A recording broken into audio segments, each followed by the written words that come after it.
أعوذ بالله من الشيطان الرجيم. بسم الله الرحمن الرحيم. بلى من كسب سيئة وأحاطت به خطيئته فأولئك أصحاب النار هم فيها خالدون.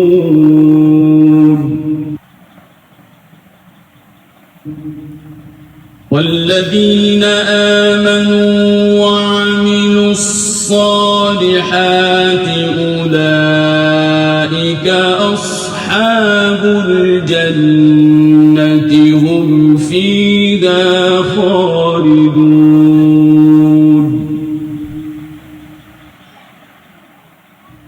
وإذ أخذنا ميثاق بني إسرائيل لا تعبدون إلا الله وبالوالدين إحسانا وذي القربى واليتامى والمساكين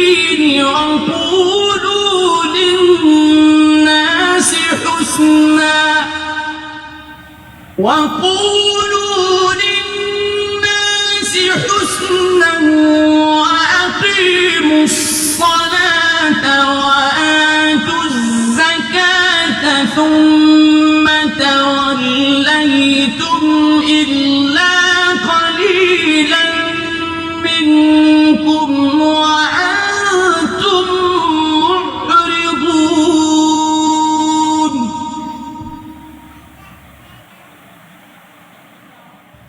وإذ أخذنا ميثاقكم لا تسفكون دماءكم ولا تخرجون أنفسكم من دياركم ثم أقررتم وأنتم تشهدون.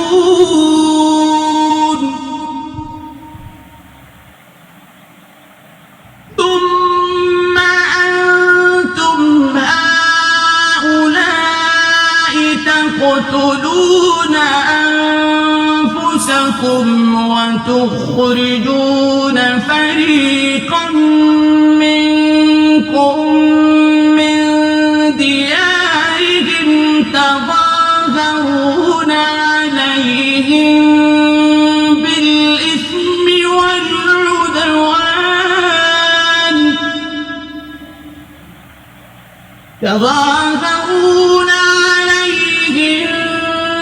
بالإثم والعدوان وإن يأتوكم أسارى تفادوهم وهو محرم عليكم إخراجهم أفتؤمنون ببعض الكتاب وتكفرون ببعض فما جزاء من يفعل ذلك منكم إلا خزي في الحياة الدنيا فما جزاء من يفعل ذلك منكم إلا خزي في الحياة الدنيا ويوم القيامة يردون إلى أشد العذاب وما الله بغافل عما تعملون. صدق الله العظيم.